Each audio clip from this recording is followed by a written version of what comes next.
নমস্কার বন্ধুরা, Papiya's cooking and lifestyle চ্যানেলে আপনাদের সবাইকে স্বাগত। আশা করি আপনারা সবাই খুব ভালোই আছেন।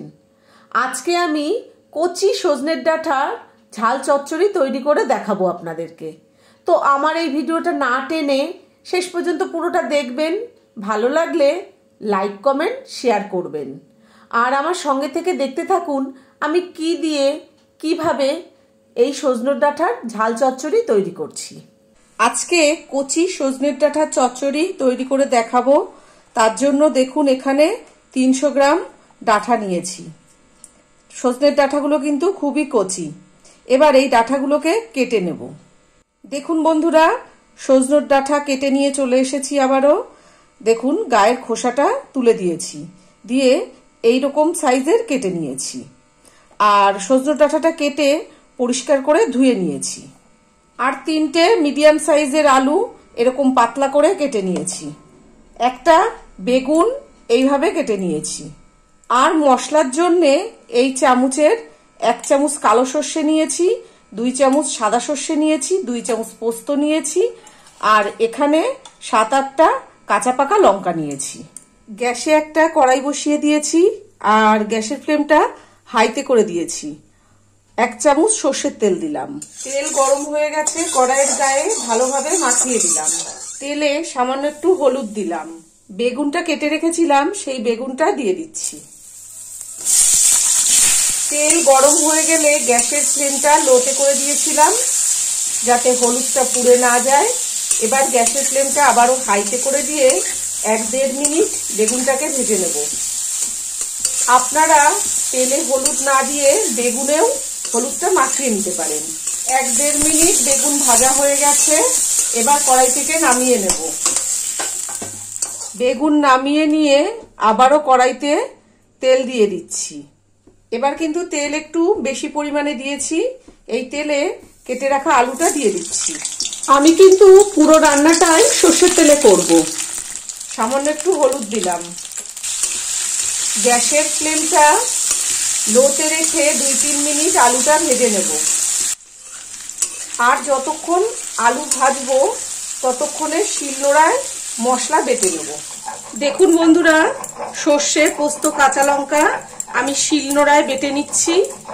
আর আপনারা যদি পারেন শিলনোড়ায় বেটে নেবেন, আর না হলে মিক্সিতে বেটে নেবেন। দেখুন সর্ষে, পোস্ত, কাঁচা লঙ্কা বাটা হয়ে গেছে। এদিকে আমার আলুও ভাজা হয়ে গেছে। এবার আলু তেল থেকে তুলে নেব। আলু তুলে নিয়েছি। ওই তেলে 1/2 চামচ কালো জিরে দিয়ে দিলাম। কালো জিরে একটু নেড়ে চেড়ে ভেজে নিলাম। একটা মিডিয়াম সাইজের টমেটো ছোট করে কেটে নিয়েছি, এই টমেটোটা দিয়ে দিচ্ছি। টমেটো একটু নেড়ে চেড়ে ভেজে নেব। এই সময়ে গ্যাসের ফ্লেমটা মিডিয়ামে করে দিয়েছি। দেখুন টমেটো কিন্তু অনেকটাই নরম হয়ে গেছে, গলতে শুরু করেছে। এই পর্যায়ে সামান্য একটু জল দেব। সামান্য একটু জল দিয়ে দিলাম। এবার কিছু গুঁড়ো মশলা দেব। 1 চামচ ধনের গুঁড়ো দিলাম, 1/2 চামচ জিরের গুঁড়ো দিলাম, 1/2 চামচ থেকে একটু বেশি হলুদ দিলাম, পরিমাণ মতন নুন দিলাম, আর সুন্দর কালারের জন্য 1/2 চামচ কাশ্মীরি লঙ্কার গুঁড়ো দিলাম। এবার এই মশলাটা কষিয়ে নেব। আপনারা চাইলে কিন্তু এর মধ্যে শুকনো লঙ্কার গুঁড়ো দিতে পারেন। আমি শুকনো লঙ্কার গুঁড়ো দিচ্ছি না, বেশি করে কাঁচা লঙ্কা দিয়ে দিয়েছি। গ্যাসের ফ্লেমটা মিডিয়ামে রেখে মশলা কষিয়ে নিয়েছি। দেখুন মশলা থেকে তেল ছেড়েছে। এবার কেটে নেওয়া সজনের ডাঁটা দিয়ে দিচ্ছি। এই মশলার সঙ্গে সজনের ডাঁটাটাকে একটু কষিয়ে নেব। আর এখনো যারা আমার চ্যানেলটিকে সাবস্ক্রাইব করেননি তাদের কাছে আমার অনুরোধ রইল, আমার চ্যানেলটিকে অবশ্যই করে সাবস্ক্রাইব করবেন এবং পাশে থাকা বেল আইকনটি ক্লিক করে অল করে দেবেন, যাতে আমি যখন যা নিত্য নতুন ভিডিও ছাড়বো তার নোটিফিকেশন সবার প্রথমেই আপনাদের কাছে পৌঁছে যাবে। গ্যাসের ফ্লেমটা মিডিয়ামে রেখে 1 মিনিট মশলার সঙ্গে সজনের ডাঁটা কষিয়ে নিয়েছি। এবার আগে থেকে যে সর্ষে, পোস্ত, কাঁচা লঙ্কা বেটে রেখেছিলাম তার অর্ধেকের থেকে একটু বেশিটা দিয়ে দিলাম। এবার এই সর্ষে, পোস্ত, কাঁচা লঙ্কা বাটাটাও সজনের ডাঁটার সঙ্গে 1 মিনিট কষিয়ে নেব। 1 মিনিট কষানো হয়ে গেছে। এবার ভেজে রাখা আলু দিয়ে দেবো। আলুটাও এই ডাঁটার সঙ্গে 1-1.5 মিনিট কষিয়ে নেব।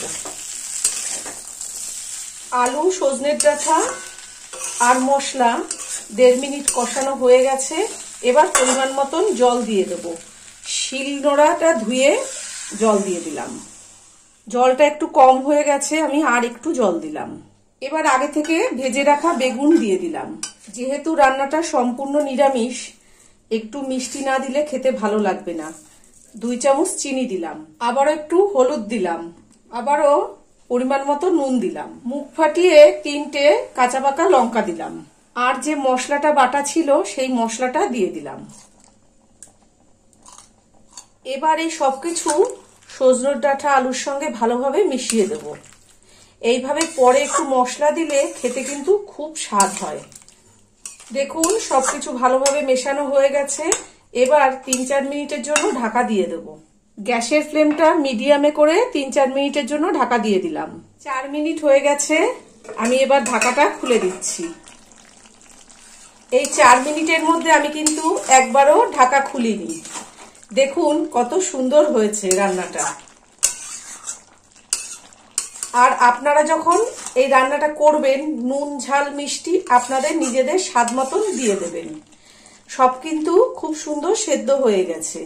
আলুও সেদ্ধ হয়ে গেছে, আর কচি কচি ডাঁটাও তো সেদ্ধ হয়ে গেছে। আর বেগুন তো খুবই নরম সবজি, বেগুন তো সেদ্ধ হবেই। কত সুন্দর গ্রেভি হয়েছে দেখুন। গরম গরম ভাতের সঙ্গে এইরকম সজনের ডাঁটার ঝাল চচ্চড়ি থাকলে আর কিচ্ছু লাগবে না। আমার কাছে ধনেপাতা ছিল, তাই 1 মুঠো ধনেপাতা কুচিয়ে দিয়ে দিলাম। আপনাদের কাছে যদি না থাকে এটা দেওয়ার কোনো দরকার নেই।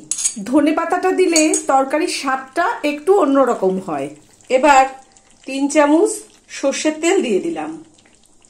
সর্ষের তেল আর ধনেপাতাটা ভালোভাবে মিশিয়ে দিচ্ছি। আমি কিন্তু বড় চামচের 3 চামচ সর্ষের তেল দিয়েছি। সর্ষের তেল আর ধনেপাতা খুব ভালোভাবে মিশিয়ে দিয়েছি। এবার গ্যাসের ফ্লেমটা লোতে করে দিয়ে আবারও 1 মিনিটের জন্য ঢাকা দিয়ে দিলাম। আবারও 1 মিনিট হয়ে গেছে, ঢাকাটা খুলে দিচ্ছি। দেখুন আমার সজনের ডাঁটা আলু বেগুনের ঝাল ঝাল চচ্চড়ি একদম রেডি হয়ে গেছে। এবার গ্যাসটা নিভিয়ে দিয়ে 5 মিনিট ঢাকা দিয়ে রাখবো, তারপরে পরিবেশন করে আপনাদেরকে দেখাবো। দেখুন বন্ধুরা, আমার কিন্তু সজনের ডাঁটা আলু বেগুনের ঝাল চচ্চড়ি একদম রেডি হয়ে গেছে। আর আজকে আমি যা যা মশলা দিয়ে যেভাবে এই সজনের ডাঁটা আলু বেগুনের ঝাল চচ্চড়ি তৈরি করলাম, আপনারা বাড়িতে ঠিক এই মশলা দিয়ে এইভাবেই রান্নাটা করবেন, করে গরম গরম ভাতের সঙ্গে খাবেন। আশা করি আপনাদের খুব ভালো লাগবে। আর আজকে আমার ভিডিওটা আপনাদের কেমন লেগেছে সেটা কিন্তু অবশ্যই কমেন্ট করে জানাবেন। ভালো থাকবেন, সুস্থ থাকবেন। ধন্যবাদ।